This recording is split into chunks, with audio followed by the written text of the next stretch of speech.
The following presentation explores employee engagement from a leadership and management perspective using a recent case study. Throughout the presentation, we will define employee engagement, explore the impact of employee engagement, explore the relationship between employee engagement and leadership, critically analyse Hospital A's leadership style, critically analyse transformational and transactional leadership styles, explore performance management in relation to employee engagement, explore the relationship between employee engagement change and change management, and finally make recommendations for Hospital A to enhance their employee engagement. So firstly, the case study. In July 2019, a Gallup survey was conducted at a large private maternity hospital in the Middle East. The survey consists of 12 questions relating to actionable workplace elements that have a proven link to performance outcomes. The primary aim of the survey is to reveal the level of staff engagement within an organisation. To add context, the survey was initiated at the maternity hospital as a response to high volumes of resignations and a perceived decrease in productivity, causing management to theorise that employee engagement was low. The results revealed that only 19% of employees were engaged, 51% were not engaged, and 30% were actively disengaged. So what does employee engagement mean and why does it matter? Kahn defines employee engagement as the harnessing of organisations' members' selves to their roles. To be engaged, employees need to be cognitively, psychologically and physically present when performing an organisational role. The notion of employee engagement has attracted enormous attention in both academic and practitioner domains, in which it has been stated that rarely has a term resonated with business executives as employee engagement has in recent years. Some researchers argue that employee engagement is a stable personality trait which represents a predisposition to live and work with enthusiasm. In contrast, other researchers view engagement as a state which is influenced by cognitive, emotional, and physical resources. Reflective of the state theory, Kahn introduced the concept of employee engagement in 1990. By undertaking ethnographic research, Kahn identified that there are 3 psychological conditions that influence employee engagement, which are meaningfulness, safety, and availability. May et al. Empirically tested, confirmed, and expanded on Kahn's theory, in which they identified meaningfulness was the primary driver to employee engagement, work role fit and job enrichment positively linked to psychological meaningfulness, and resources available are positively linked to psychological availability. Although Kahn's work is nearing 30 years old, his theory remains relatively unchallenged and continues to form the foundation of modern employee engagement literature.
Several studies have indicated that employee engagement represents a competitive advantage for an organisation's survival and success, thus constituting an important organisational issue. Research indicates that highly engaged workers predicts high performance such as increased productivity, profit, and quality of service. Furthermore, disengaged employees often demonstrate counterproductive work behaviour, such as absenteeism, low productivity, and a high employee turnover, which can negatively impact on organisational performance.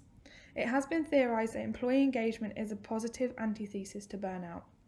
Despite the known impact of employee engagement, the levels of employee engagement generally remain low. Gallup's State of the Global Workplace Survey was conducted in 142 countries, in which it revealed that only 13% of employees are engaged, 63% are not engaged, and 24% are actively disengaged globally, which, going back to our case study, reflects very similar results. The low engagement levels may represent the need for a better understanding of the antecedent factors of employee engagement, or that current engagement initiatives are ineffective. Leadership has been widely cited as a key driver to employee engagement. Leadership is a complex construct that has been proven difficult to define. According to Stogel, there are almost as many definitions of leadership as there are people who have attempted to define the concept. However, most definitions encompass the interpersonal process in which a leader influences followers. For example, Yoelke described leadership as a process whereby intentional influence is exerted by one person over other people to guide, structure, and facilitate activities and relationships in a group or organization. In addition to various definitions, research has generated extensive leadership theories which can complicate the matter further. Hospital A is a greenfield hospital that was activated in 2006. The presence of authoritarian leaders remains high throughout Hospital A. However, as the hospital expanded to offer more services, a hierarchical and bureaucratic structure evolved. The concept of bureaucracy was first proposed by Max Weber in 1905, during societal rationalization and industrial revolution. Weber argued that bureaucracy was the most efficient and rational way to maintain order, maximize efficiency, and eliminate favoritism. Bureaucracy is a distinct form of management consisting of 6 principles, which are division of labour, authority hierarchy, formal selection, formal rules and regulations, impersonality, and career orientation.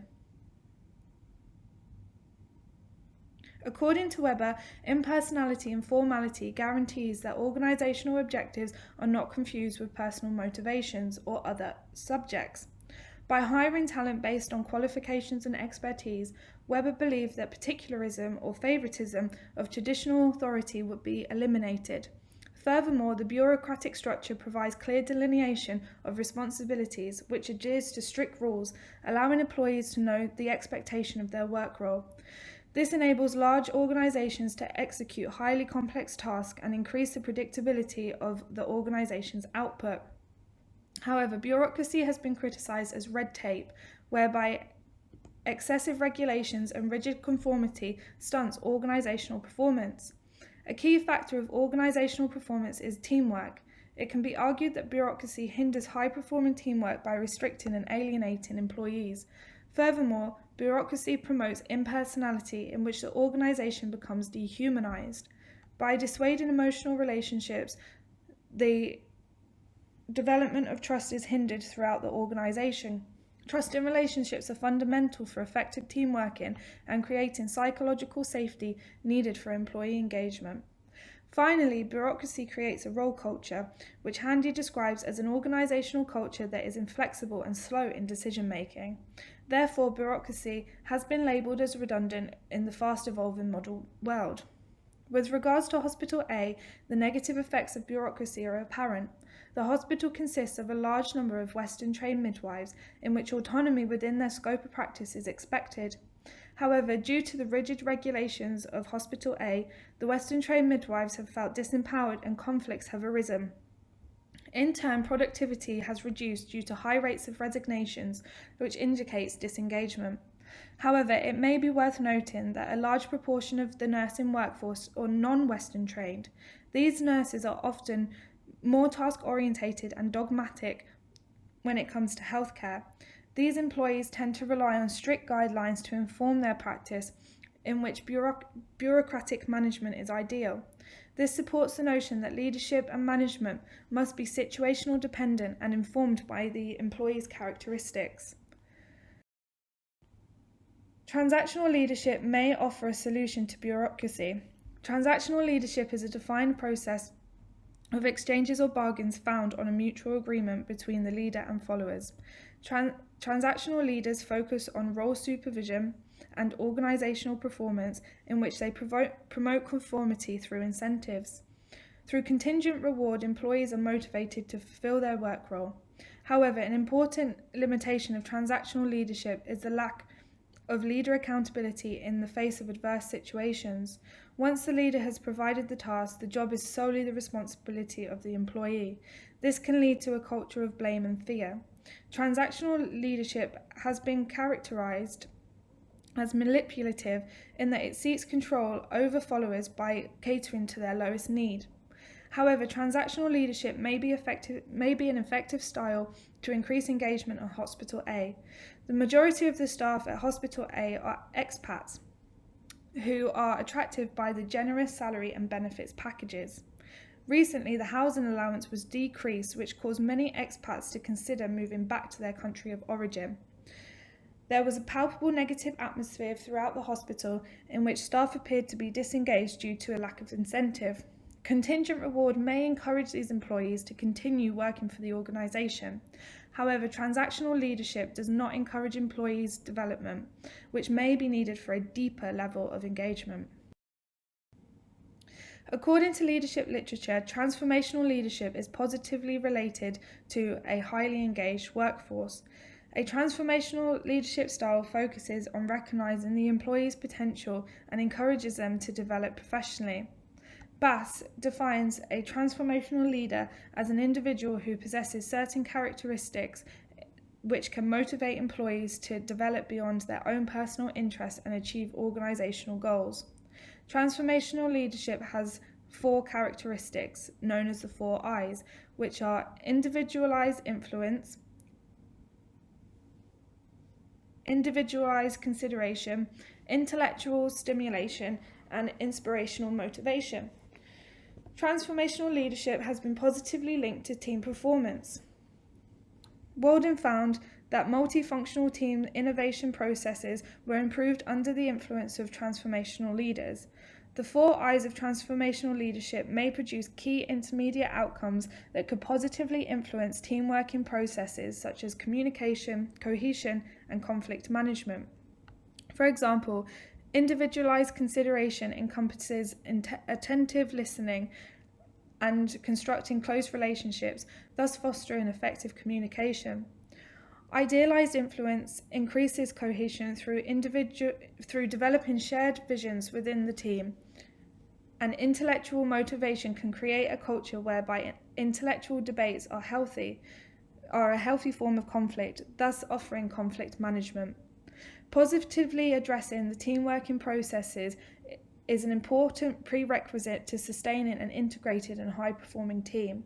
Strong teamwork may also help to achieve the psychological conditions needed for employee engagement by making individuals feel unified, supported, and empowered.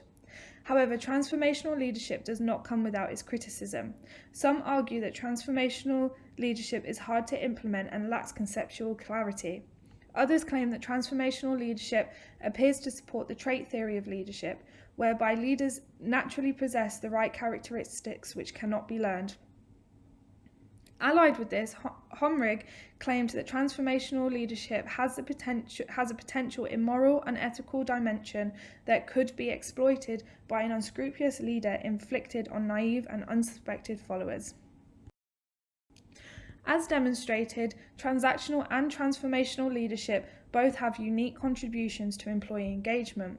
Bass stated that the best leaders are both transactional and transformational, thus supporting a blended leadership style. He further stated that transformational leadership adds to the effect of transactional leadership, in which a combination of both results in a high performance and engagement. Furthermore, a blended leadership approach can reduce the limitations of each leadership style. A blended approach may be highly beneficial for Hospital A, in which the huge variations in individuals' cultures and motivators are catered for. For example, creative individuals who seek career development will be supported by transformational leadership, and those motivated by contingent reward would be supported by transactional leadership. Besides leadership, a further solution to disengagement is performance management. Performance management is defined as a systematic process for improving organisational performance by developing the performance of individuals and teams. It has been argued that well-implemented performance management processes naturally encourages and sustains employee engagement. Fundamentally, performance management is focused on outputs such as achievement of goals. However, it also allows for inputs to be assessed, such as behaviours and motivations. Performance management is a continuous process which evolves in line with the organisational objectives and performance. In practice, typical performance management activities consists of goal setting, feedback, and performance reviews and appraisals. Goal setting marks the beginning of performance management and is positively linked to employee engagement. According to May et al., the feeling of engagement cannot occur without purpose or objectives. Goals provide employees with motivation and direction, whilst they gain an understanding of the organisation's expectations. In order to foster engagement, the goals must be aligned between individual goals and organisational goals. Consideration of the employee's needs, desires, and aspirations should be an integral part of the goal-setting process and is proven to manifest in higher employee engagement. In terms of Kahn's psychological conditions of engagement, collaborative goal setting substantially contributes to meaningfulness. However, the goals set should be realistic to achieve, otherwise failure can cause stress and underperformance. Goal setting at Hospital A is currently performed biannually. However, the goals set are standardised throughout the maternity hospital, in which individuals' aspirations are not recorded.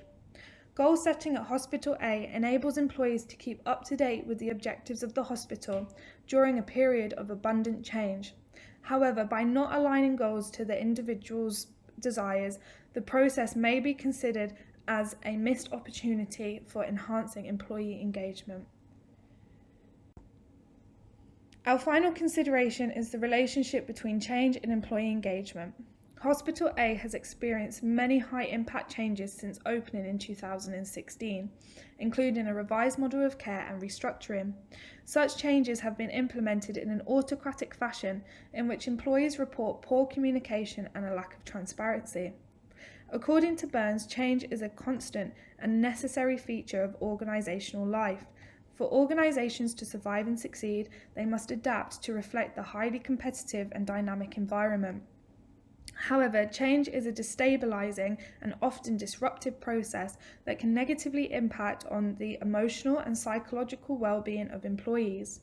Organisational change may be interpreted by employees as a breach of their implicit psychological contracts, causing them to feel betrayed and resentful. This directly impedes the psychological safety needed for employee engagement. Although change is different from case to case, employees are more likely to be affected when the central and core features of the organisation are the focus of change, as seen in our case study of Hospital A. In 1951, Kurt Lewin formulated three-step change management process in which he aimed to minimise employee resistance and increase successful change. The three steps include unfreezing, which involves preparing the organisation for change by communicating the need for change. Communication is paramount for maintaining trusting relationships, which in turn fosters employee engagement. Moving. This is when the change is implemented. This phase is often marked by uncertainty, in which employees can become resistant. Therefore, the change must be continually examined and evaluated to reassure employees. Thirdly is refreezing. This seeks to stabilise the change in order to prevent regression to a previous state. This ensures that the change will become an integral part of the organisation's culture. Lewin's model has been criticised for being too simplistic and mechanistic to support large-scale organisational changes. However, implementing Lewin's model at Hospital A would help to achieve transparency and engagement through promoting effective communication. Finally, we move on to our recommendations to improve employee engagement at Hospital A. Firstly, efforts to increase employee engagement should be the primary focus of Hospital A at present. Disengagement can be a huge financial burden for any organisation due to a high turnover rate and reduced productivity. Therefore, the current low levels of engagement could jeopardise the future of Hospital A. Secondly, I recommend that Hospital A adopts a blended transactional and transformational leadership style to cater to the needs of the dynamic workforce. This may be achieved by providing extra training for management and revising current benefit packages for the employees. Thirdly, I recommend that effective performance management processes should be implemented, particularly goal setting. Individual goals should be acknowledged and recorded. The tools necessary to achieve the goals should be provided. Fourthly, change should be managed using a model which promotes communication and employee involvement. Efforts should be made to reduce simultaneous changes, and transparency should be a fundamental component of the change process. Thank you for watching.